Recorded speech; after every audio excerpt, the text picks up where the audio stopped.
Bagus atau jelek investasi saham yang perusahaannya hobi berhutang? Welcome back di RF Channel YouTube dan juga selamat berakhir pekan buat Anda semua. Thank you buat Anda yang WhatsApp ke nomor saya di 0895 0708 0789 sehingga video-video yang kami buat di RF Channel itu selain memang ada topik atau tema yang minta diangkat dari radio, let's say seperti Smart FM, saya juga adalah salah satu kontributor dari grup daripada Gramedia Network dari Sonora Smart FM Network gitu ya. Jadi tentunya ada juga yang saya mendapatkan inspirasi pertanyaan-pertanyaan dari Anda yang WhatsApp saya. So bila Anda mau bertanya kepada saya, Anda bisa hubungi saya di 0895 07 08 0789 dan topik yang kali ini kita angkat dari investasi saham adalah iya atau tidak ketika kita mau investasi saham pada perusahaan yang secara hobinya itu berhutang, bagus atau buruk, kira-kira seperti itu. Nah, apakah membeli saham yang perusahaannya punya hutang besar itu bagus atau buruk? Kadang-kadang begitu kita kata-kata besar, itu tiba-tiba seperti kita bilang, wanita itu cantik ya, laki-laki itu ganteng ya. Kan tidak ada suatu ukuran yang baku ganteng itu seperti apa. Apakah yang rambutnya panjang, apakah yang badannya tegap, atau yang perutnya six pack, atau yang tangannya lebar, atau apa, kita nggak tahu. Nah, tapi dijadikan sebagai suatu standar pembicaraan dua orang atau lebih. Ini yang bahaya. Ini yang ingin kita bahas pada video kali ini dengan berbicara meng-highlight hutang. Oke? Nah, tidak bisa langsung dijawab, tapi bagi yang masih pemula, ada pertanyaan begini, lihat di mana ya untuk tahu perusahaan itu berhutang atau tidak? Bagi pemula akan bertanya seperti itu. Mari kita sebelum jawab mengenai hutangnya, kita coba jawab dulu bagi teman-teman yang masih pemula, di mana kita bisa melihat hutang sebuah perusahaan yang sahamnya bisa kita beli setiap hari dari jam 9 sampai jam 4 sore. Oke, pertama, Anda buka laporan keuangan yang namanya adalah neraca. Wah, Pak, dari mana saya bisa dapat laporan keuangan perusahaan? Emang yang namanya perusahaan, laporan keuangan dibagi-bagi? Yes, betul. Kalau perusahaan itu mau perusahaannya dijual belikan sahamnya di bursa setiap hari, maka dia harus melaporkan laporan keuangan setiap kuartal. Berarti setiap 3 bulan sekali akan ada rilis laporan keuangan dari seluruh perusahaan yang ada di Bursa Efek Indonesia. Kalau di Indonesia namanya Bursa Efek Indonesia. Nah, kita buka laporan neraca. Laporan neraca itu sebenarnya dari namanya neraca itu kan sebenarnya timbangan, di mana timbangan ini isinya adalah di sebelah kiri adalah aset, di sebelah kanan adalah hutang ditambah modal. Secara otomatis kita bisa lihat hutang. Nah, ada yang menggunakan kata-katanya bukan hutang, tapi adalah kewajiban. Kalau bukan kewajiban, ada namanya liabilitas. Nah, ini kebetulan saya coba ambilkan salah satu. Inilah contoh laporan keuangan pada neraca yang saya highlight pada bagian hutangnya. Oke. Nah, kalau kita perhatikan ada dalam sebelah kiri adalah bahasa Indonesia, sebelah kanan adalah bahasa Inggris. Itu adalah standar penyajian yang ada di Bursa Efek Indonesia. Bila Anda pergi ke laporan keuangan dari negara lain, ya mungkin memiliki standar yang berbeda. Dan setiap perusahaan perlu saya informasikan tidak memiliki standar yang sama. Sehingga pastinya akan ada sedikit perbedaan dari kolom-kolomnya juga. Nah, biasanya akan ditampilkan dua berjejer kiri dan kanan. Ya, kira-kira seperti di layar Anda. Biasanya kiri dan kanan tinggal Anda lihat di paling atas itu apa, tahun berapa, periode kapan. Biasanya juga itu ditampilkan adalah jaraknya adalah antara misal 2020 ke 2021. Atau bisa juga antara kuartal sekarang dengan kuartal sebelumnya. Misalnya ya, ini adalah Desember 2020 dengan Maret 2021. Dia akan sandingan seperti itu. Jadi ini perlu Anda baca. Kan kita bicara sekarang adalah lihatnya di mana hutangnya. Saya sudah bilang ada jadi neraca. Nah, selanjutnya bagaimana menentukan hutang yang baik dan tidak baik, hutang yang baik dan buruk? Ini kembali suatu justifikasi yang sifatnya subjektif. Tapi bila saya dipaksa untuk memberikan informasi justifikasi subjektif saya terkait membaca laporan keuangan, maka saya mengambil 3 sudut pandang logika sederhana. Yang pertama, hutang naik, pendapatan turun. Waspada nih. Kenapa? Logika aja gini. Sekarang Anda di rumah mendapatkan pendapatan yang berkurang, tapi Anda ngutang makin banyak. Apakah keluarga Anda nggak ngerasa deg-degan? Pasti deg-degan. Apakah buruk? Belum tentu. Oke. Yang kedua, hutangnya naik, pendapatan naik. Wajar aja.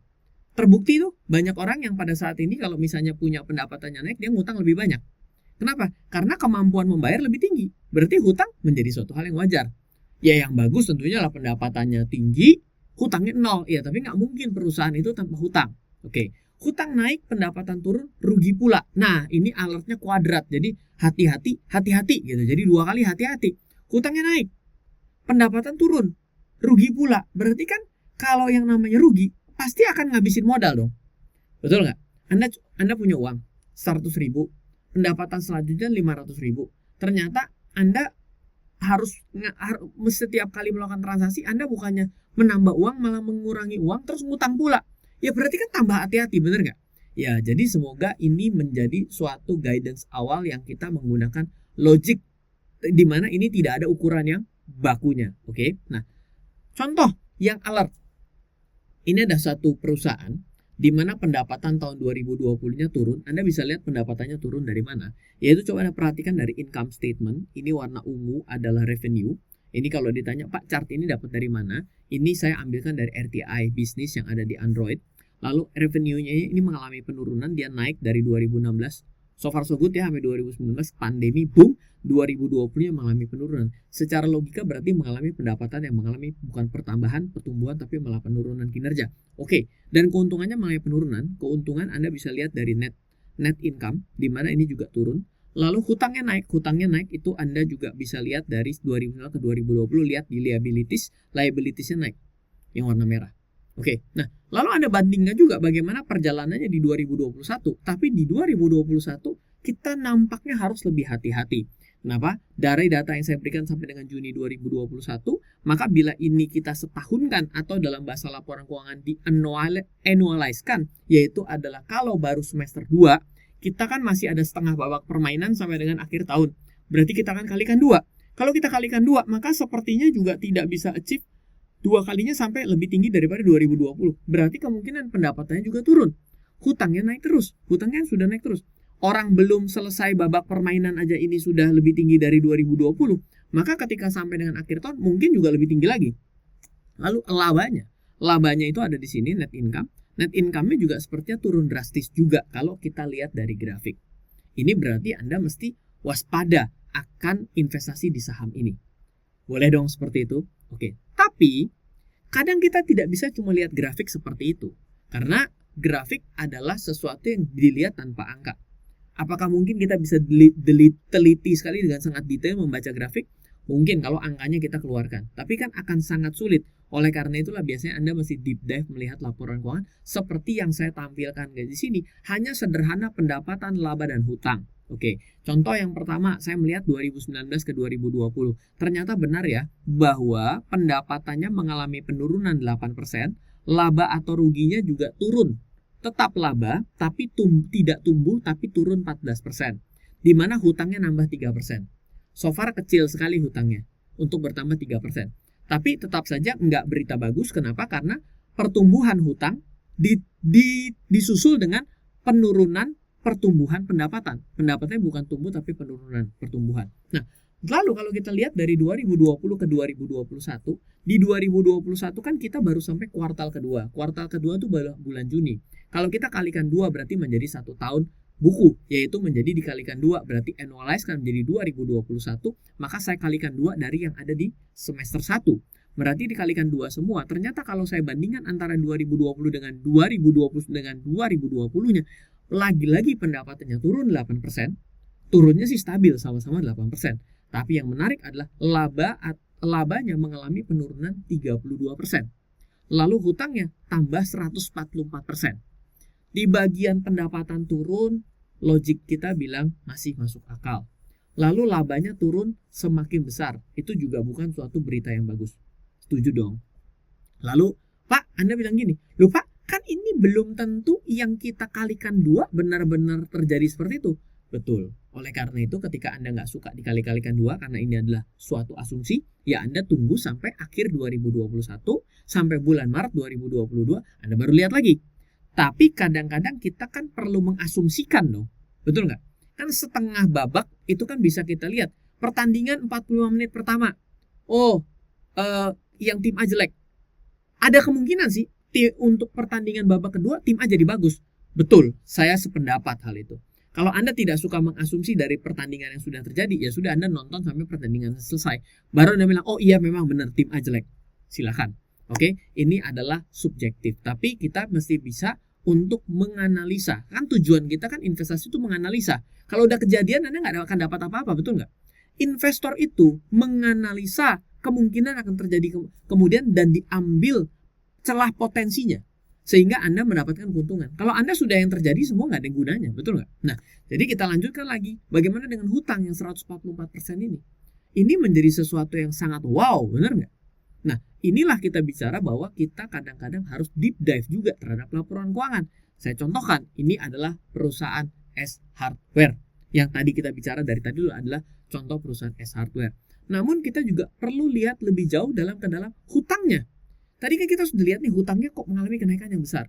Setelah itu, kita bisa lihat dari struktur hutangnya. Yang mana sih sebenarnya yang benar mengalami kenaikan yang signifikan. Ternyata kalau Anda deep dive, di sini Anda bisa lihat apa? Yang Anda lihat ternyata 1279 datangnya dari utang lainnya pihak berelasi. Yang lainnya, ya betul, liabilities keuangan jangka pendek lainnya 976. Tapi yang wow banget yang 1279, betul nggak? Ketika kita menjadi seorang investor, yang kita lihat yang wow-wownya dulu. Sehingga kita bisa mendapatkan snapshot. Sebenarnya ngutang mau ngapain sih lu kan begitu ya? Yang 1279 pun kita bisa lihat lebih jauh lagi. Contohnya adalah saya buka di laporan keuangan yang auditednya. Lalu saya lihat utang pihak berelasi yang 381 yang Juni 2021. Saya lihat, oh catatan notesnya 3435. Dari 3435 itu kita turun lagi nih ke laporan keuangan di dalamnya. Maka kita dapat ngutang sama siapa aja sih lu? Nah, ternyata utang pihak berelasi itu ya kepada grupnya. Misal kawan lama sejahtera, ya kita tahu bahwa yang namanya S Hardware bagian dari kawan lama grup. Kawan lama sejahtera, ternyata utangnya gede banget.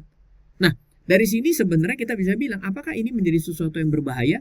Iya, itu menjadi subjektif selanjutnya. Tapi dengan kita lihat begini, oh ternyata dia utangnya pihak yang berelasi. Kalau pihak yang tidak berelasi, nggak bisa bayar, lebih bahaya daripada dengan pihak yang berelasi. Bisa cincai-cincai, bukannya cincai-cincai negatif. Cincai itu ada relaksasi, pengurangan, itu lebih gampang dinegosiasikan, tidak ada hukumnya. Saya belum pernah dengar antara perusahaan yang sama itu tiba-tiba saling mensomasi. Ada sih, tapi rasanya juga agak-agak jarang terjadi gitu. Tapi dari sini Anda jadi apa sih? Jadi lebih tahu ini sebenarnya tanda kutip masalah utamanya di mana. Setelah Anda tahu masalah utamanya ya tinggal Anda putuskan apakah itu menjadi sesuatu yang perlu Anda consider atau Anda lebih pikirkan menjadi bahaya atau Anda bilang, oke, saya terima risiko ini, saya anggap ini nggak kenapa-napa, so saya bisa invest. Misal seperti itu. Selanjutnya, selain kita bisa menggunakan cara-cara membaca laporan keuangan dengan melihat neracanya, kadang-kadang kita juga bisa menggunakan rasio keuangan, rasio hutang terhadap aset. Jadi kalau rasio hutang terhadap aset Anda pikirkan, yang namanya neraca, di sebelah kiri itu ada aset. Di sebelah kanan atas itu ada yang namanya hutang. Di bagian bawahnya ada namanya modal. Oke? Nah, yang dibandingkan adalah rasio hutang terhadap aset. Jadi artinya kita ingin tahu sebenarnya apakah hutang perusahaan ini terhadap aset seperti apa, seperti apa strukturnya, oke? Kalau misalnya asetnya banyak, hutangnya banyak, ekuitasnya kecil, berarti kita bilang ini perusahaan kok banyak banget hutangnya ya, untuk aset semua atau gimana gitu ya. Lalu selanjutnya adalah hutang terhadap ekuitas. Bagaimana rasio antara modal dengan utang?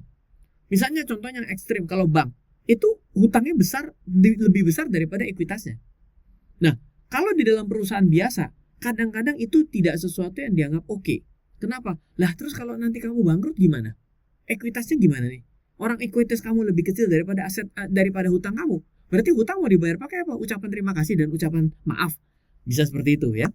Rasio hutang terhadap pendapatan, kita pengen tahu seberapa kontribusi sih hutang ini terhadap pendapatan? Impact banget nggak? Atau ternyata hutangnya buat apa kalau ternyata tidak ada impact terhadap pendapatan? Lalu bagaimana rasio hutang terhadap pendapatan bersihnya? Kenapa? Karena pendapatan bersih itu kan pada akhirnya kita mau tahu Anda pendapatan berapapun, ada perusahaan pendapatan 1 triliun, net income 1 miliar loh.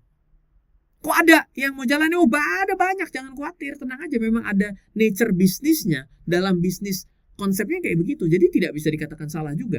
Tapi ketika yang tadinya rasio pendapatan bersih terhadap hutang terhadap pendapatan bersihnya besar, maksudnya artinya pendapatan bersihnya gede, tapi tiba-tiba rasio hutang jadi membesar, Anda kan jadi hati-hati, habis nih buat bayar hutang. Kan bisa begitu ya. Nah, itu yang perlu kita perhatikan. Oke, semoga apa yang saya bagikan pada video kali ini bisa memberikan manfaat buat Anda semua terkait apakah bagus dan tidak. Saya tidak mau jawab itu. Tapi saya mau kembalikan bahwa Anda ternyata perlu membaca lebih jauh, bukan bicara bagus dan buruk. Bagus dan buruk datang dari pengetahuan dan seberapa jauh kita bisa mengambil keputusan atas investasi kita. Dan bila Anda ingin mengikuti kelas, di salah satu kelas yang kita bahas cukup dalam terkait dengan analisa laporan keuangan, namanya adalah Fundamental Camp.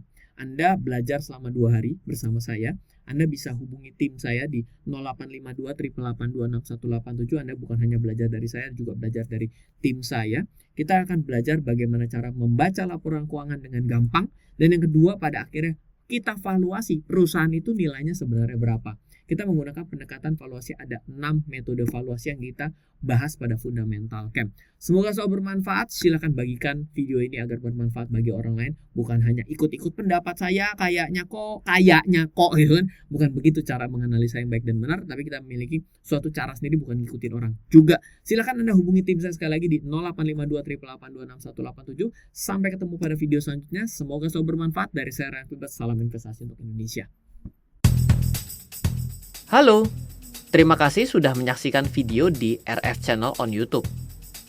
RF Channel adalah channel edukasi untuk kita secara bersama-sama belajar dan mendapatkan aktualisasi mengenai investasi, keuangan, dan bisnis bersama saya, Ryan Filbert, dan tim. Add nomor WhatsApp saya di 0895 07 08 0789 0895 07 08 0789. Download aplikasi MyRF di Android atau iOS untuk mendapatkan artikel dan tema-tema khusus mengenai edukasi investasi, keuangan, dan bisnis pada aplikasi MyRF sekarang juga. Setiap bulan, saya bersama dengan tim memiliki kelas, mulai dari belajar trading dengan analisa teknikal, yang strateginya bisa Anda terapkan pada seluruh market, mulai dari saham, forex, hingga cryptocurrency, atau kelas investasi saham bernama Fundamental Camp. Untuk mengetahui kelas lainnya dan bertanya mengenai kelas, hubungi tim sekarang juga di 0852 882 6187. Sekali lagi, 0852 882 6187. Semoga terus bermanfaat. Dari saya Ryan Filbert, salam investasi untuk Indonesia.